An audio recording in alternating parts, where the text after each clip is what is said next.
स्वागत है दोस्तों आप सभी का फिर से एक नई वीडियो में। दोस्तों आज का ये वीडियो दोस्तों जेक बोर्ड के दोस्तों क्लास 10th के सभी विद्यार्थी के लिए बहुत ही ज्यादा मोस्ट इंपोर्टेंट वीडियो रहने वाला है। ठीक है, आज की इस वीडियो में हम लोग देखने वाले सामाजिक विज्ञान सोशल साइंस का जो एग्जाम होगा 12 फरवरी को। ठीक है, उसके लिए दोस्तों आज की इस वीडियो में मैं आप सभी के लिए लेकर आ चुका हूं वायरल प्रश्न को। ठीक है, वायरल प्रश्न को दोस्तों लेकर आ चुके हैं जो डायरेक्ट आपके 12 फरवरी के पेपर में 100% देखने को मिलेगा।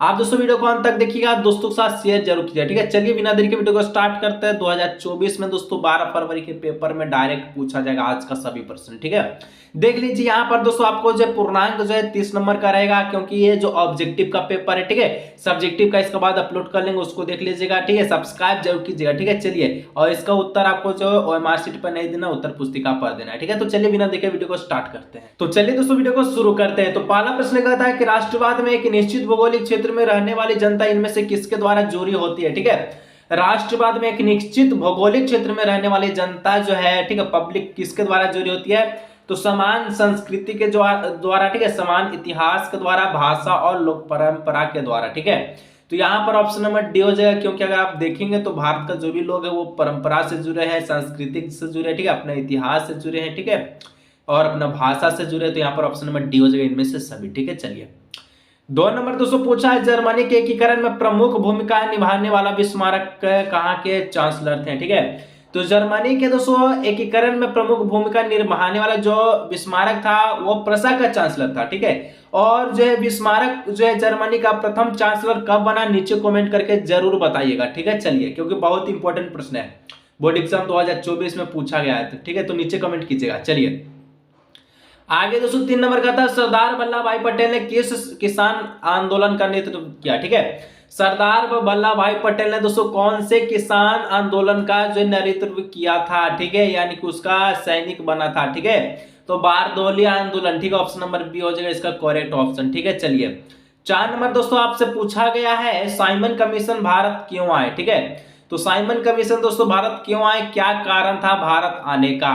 तो साइमन कमीशन दोस्तों भारत 1928 ईस्वी में आए थे। क्यों आए थे, इसलिए आए थे क्योंकि भारत में संवैधानिक व्यवस्था की कार्यशील का अध्ययन करने। ठीक है, तो ऑप्शन नंबर ए इसका हो जाएगा करेक्ट ऑप्शन। चलिए आगे दोस्तों 5 नंबर आपसे पूछा है प्राचीन काल में किस स्थल मार्ग से एशिया और यूरोप का व्यापार होता था। ठीक है, प्राचीन काल में दोस्तों कौन से स्थल मार्ग से एशिया और यूरोप का व्यापार होता था, तो रेशम मार्ग से। ठीक है, ऑप्शन नंबर बी हो जाएगा रेशम मार्ग से जो है प्राचीन काल में पहले के जो समय में एशिया और यूरोप के जो बीच वाला रास्ता था वो आपका रेशम मार्ग के रास्ते होता था। ठीक है, चलिए 6 नंबर दोस्तों आपसे पूछा है गाड़ियों के उत्पादन के लिए असेंबली लाइन का प्रयोग अमेरिका में सबसे पहले किसने किया।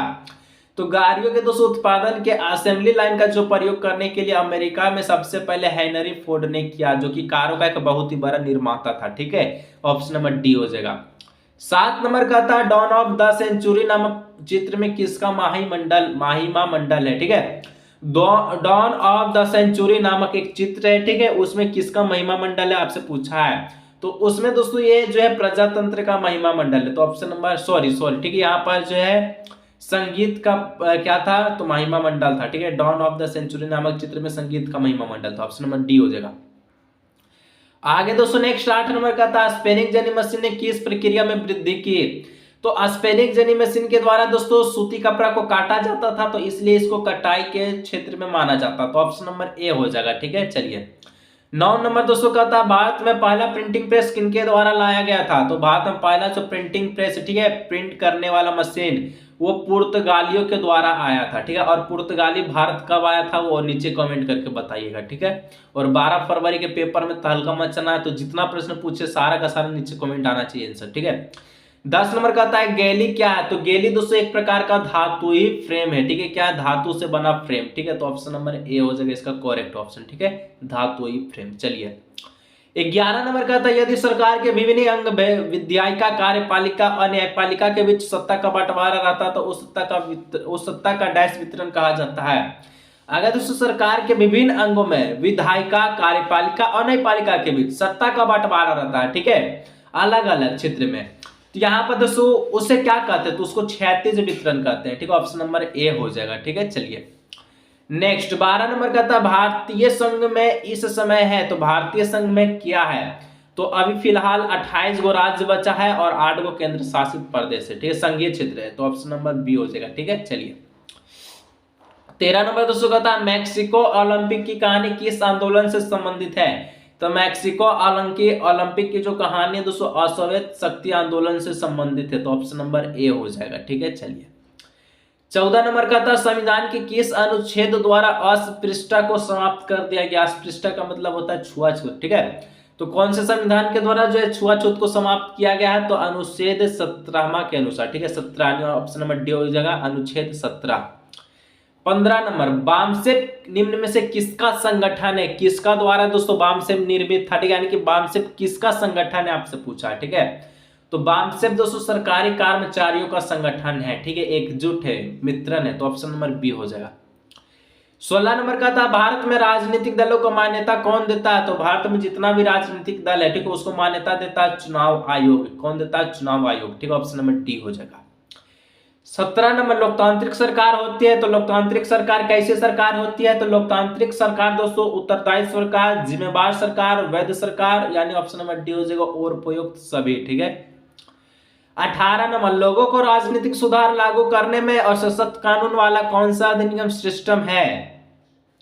तो लोगों को राजनीतिक सुधार लागू करने में और सशक्त कानून बनाने वाला अधिनियम कौन सा सिस्टम है? तो यहाँ पर दोस्तों सूचना का अधिकार इसका करेक्ट ऑप्शन हो जाएगा, ठीक है, ऑप्शन नंबर ए।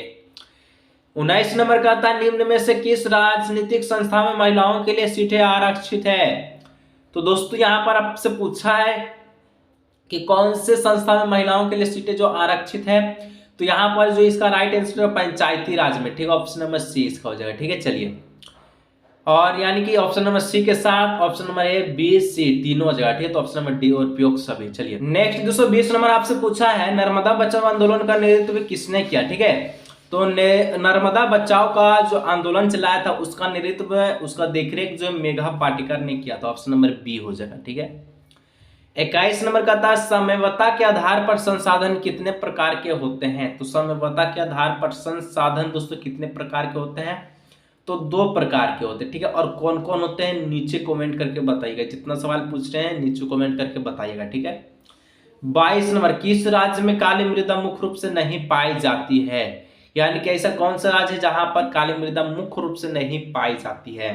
तो मध्य प्रदेश, गुजरात और आपका महाराष्ट्र में पाया जाता है, लेकिन राजस्थान में काला मिट्टी नहीं पाया जाता, तो ऑप्शन नंबर डी हो जाएगा, ठीक है, क्योंकि राजस्थान बालुई क्षेत्र है। चलिए 23 नंबर कहता है भारत में जैव विविधता को कम करने वाला कौन है, ठीक है।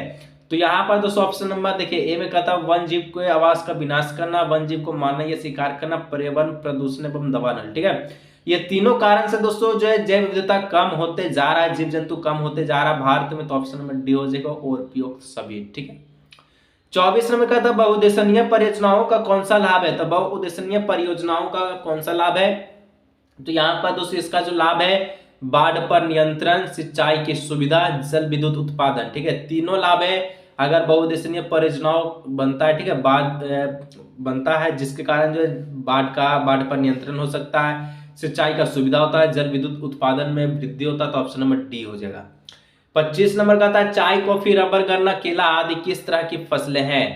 तो चाय, कॉफी, रबर, गन्ना आदि, ठीक है, जो केला जो है ये कौन से फसल में आता है? तो ये सब दोस्तों रोपण फसल में आता है, ठीक है, क्योंकि अक्सर आप सुने होंगे कि चाय जो है रोपा जाता है, कॉफी हो गया, रबर हो गया, गन्ना हो गया, सब रोपा जाता है, ठीक है, तो इसलिए इसका रोपण फसल में आता है, ठीक है, बोया नहीं जाता है। 26 नंबर का था भारत में धान की खेती मुख्य रूप से किस फसल ऋतु में की जाती है? तो भारत में दोस्तों धान का जो खेती है रबी के खरीफ फसल में की जाती है, ठीक है, खरीफ ऋतु में की जाती है, क्योंकि खरीफ ऋतु जून जुलाई के महीना में होता है और जून जुलाई में दोस्तों धान का खेती किया जाता है, ठीक है, और अक्टूबर के आसपास काट लिया जाता है। और रबी जो आपका ऋतु है, ठीक है, यानी कि रबी फसल जो आपका है ये दोस्तों जो आपका क्या होता है अक्टूबर और नवंबर में बो जाता है और आपका जो है मार्च या फिर फरवरी के आसपास इसको काट लिया जाता है, ठीक है। चलिए जिसमें रबी फसल का अगर उत्पादन हम लोग माने तो यहाँ पर क्या हो जाएगा गेहूं इसका करेक्ट ऑप्शन, ठीक है। 27 नंबर का था निम्नलिखित में से कोयले की खानों में से कौन सा झारखंड राज्य में है, ठीक है, कोयला की खान में से कौन झारखंड राज्य में है? तो बोकारो ऑप्शन नंबर बी इसका हो जाएगा करेक्ट ऑप्शन, ठीक है। चलिए 28 नंबर का था निम्नलिखित में से कौन एक आधारभूत उद्योग है, तो यहाँ पर लौह इस्पात उद्योग इसका आधारभूत उद्योग है, ठीक है। 29 नंबर, 30 नंबर, दो और प्रश्न दोस्तों लास्ट बच गया है। चैनल में पहली बार आया है सब्सक्राइब जरूर कीजिएगा, ठीक है। कारखानों द्वारा निष्कासित 1 लीटर अपशिष्ट से लगभग कितना गुना जल दूषित होता है, तो 8 गुना। अगर कारखाना से 1 लीटर जल आता है तो वो 8 गुना जल को दूषित कर देता है, ठीक है। 30 नंबर जो कि लास्ट प्रश्न है, कहता है भारत यानी कि निम्नलिखित में से सड़क परिवहन के बारे में कौन सा कथन असत्य है, ठीक है। तो रेलवे की अपेक्षा लागत बहुत अधिक है, यानी कि दोस्तों रेलवे की अपेक्षा लागत इसलिए अधिक है क्योंकि अगर आप बस से यात्रा करते हैं तो आपको ज्यादा पैसा लगेगा और ट्रेन से करेंगे तो कम लगेगा, ठीक है। तो इस प्रकार से तो दोस्तों आज की इस वीडियो को यहीं रखते हैं और 12 फरवरी के लिए दोस्तों हम लोग जो मोस्ट इंपोर्टेंट क्वेश्चन को सोल्व किया। अच्छा लगा वीडियो लाइक से सब्सक्राइब कीजिए, मिलते हैं नेक्स्ट